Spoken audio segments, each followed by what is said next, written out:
Welcome back to my daily blog.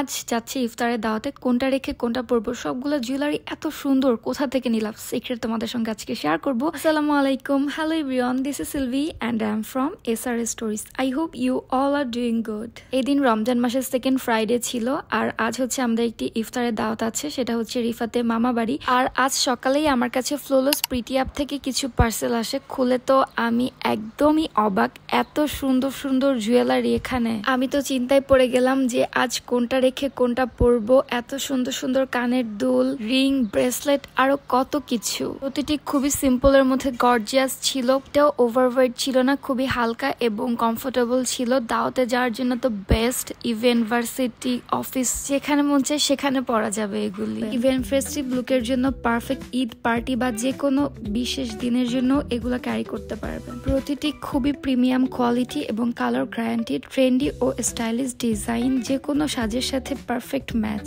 আর এই gold প্লেটের China bracelet গুলার থেকে তো চোখই সরানো যায় না। ইউনিক ডিজাইন, এলিগেন্ট ফিনিশিং, এটা নিজে হাতে ধরলেই বুঝতে পারবেন যে কতটা প্রিমিয়াম সবগুলা প্রোডাক্ট। প্রতিটি খুবই সুন্দর। চায়না ট্রেন্ডি স্টোন ইয়াররিং গুলাও অনেক সুন্দর। আমি প্রথমে একটা পরেছিলাম, দেন আর একটা পরলাম, অবশেষে আমি এইটাই পরলাম। রিফাত বলতেছিল এটা বেশি সুন্দর লাগতেছে। সবগুলাই সুন্দর, অ্যাকচুয়ালি কোনটা রেখে কোনটা পরবো এটাই বুঝতেছিলাম না। তারপর আমি হচ্ছে রেডি টেডি হয়ে বের হয়ে গেলাম, রিফাতও বাইক বের করলো। আর এই ব্রেসলেট গুলি পরার পর তো রিফাত আমার হাতের দিকে চেয়েই আছে। দেখেন, এগুলি যেই পরবে তার দিকে সবাই চেয়ে থাকবে। আমাকে তো আজকে দাওয়াতে সবাই জিজ্ঞাসা করেছে এগুলি কোথা থেকে নিয়েছি। এবার আমরা যাওয়ার সময় কিছু চিপস, জুস, চকলেট, আইসক্রিম এগুলি আর কি নিচ্ছিলাম। ও দই নিয়েছি, এখানকার টাঙ্গালের দইটা একদম পাওয়া যায়, খুব ভালো, এই জন্য এখান থেকে নিলাম। তো ইতিমধ্যে আমি চলে আসছি, রিফাত আমাকে নামিয়ে দিয়ে হচ্ছে চলে যায়, কারণ রিফাত একবারে আসরের নামাজ পড়ে তারপর হচ্ছে আসবে।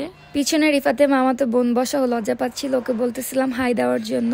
আর এই দিক দিয়ে হচ্ছে মামি সবকিছু ইফতারের আয়োজন করছিল, ফ্রুটস কাটছিল, আমি দুই একটা ক্লিপ নিয়ে রেখেছি। আর এইদিকে লাল শাক চিকেন দিয়ে একটি চপ বানানো হচ্ছে, যেটা খেতে খুবই মজা হয়েছিল, আমি আগেই বলে দিলাম। আমার তো পরিবারের সবাই মিলে একসঙ্গে বসে ইফতার করতে খুবই ভালো লাগে, আমার একা একা কখনোই ইফতার ভালো লাগে না। এদিকে আমিও একটু একটু করে সহযোগিতা করছিলাম, সবকিছু টেবিলে এনে রাখছিলাম। শরবতের জন্য ইউসুফগুলো ভুসি ভিজালাম, তারপর হচ্ছে সবকিছু এক এক করে ভাজা হচ্ছিল, আর আমি হচ্ছে টেবিলে এনে রাখছিলাম। আজকের ভিডিওটি কে কোথা থেকে দেখছেন অবশ্যই কমেন্টস করে জানাবেন। অ্যান্ড লাস্ট মোমেন্টে এত তাড়াহুড়ো লেগে গিয়েছিল যে কোনটা রেখে কোনটা করব বুঝতে পারছিলাম না। সবগুলা প্লেট আমি সাজাচ্ছিলাম। ইফতারের টাইমে কিন্তু মেয়েদের কষ্ট অনেক বেশি হয়, কিন্তু সব শেষে সবাই মিলে যখন একসঙ্গে ইফতার করা হয় সব ক্লান্ত যেন দূর হয়ে যায়। সবাই মিলে একসঙ্গে ইফতার করার পর লাস্টে হচ্ছে মুড়ি মাখার টাইম। আর আমার তো মুড়ির সাথে অবশ্যই জিলাপি লাগে, আর অনেকেই হচ্ছে এটা ডিসলাইক করে। কে কে মুড়ির সাথে জিলাপি খেতে পছন্দ করেন অবশ্যই আমাকে কমেন্টস করে জানাবেন। দেন ইফতার করার পর আর কিছুক্ষণ বসে আমরা হচ্ছে বাসায় চলে আসি। রিফাত যেহেতু খতম তারাবি পড়ে, এই জন্য আর লেট করিনি।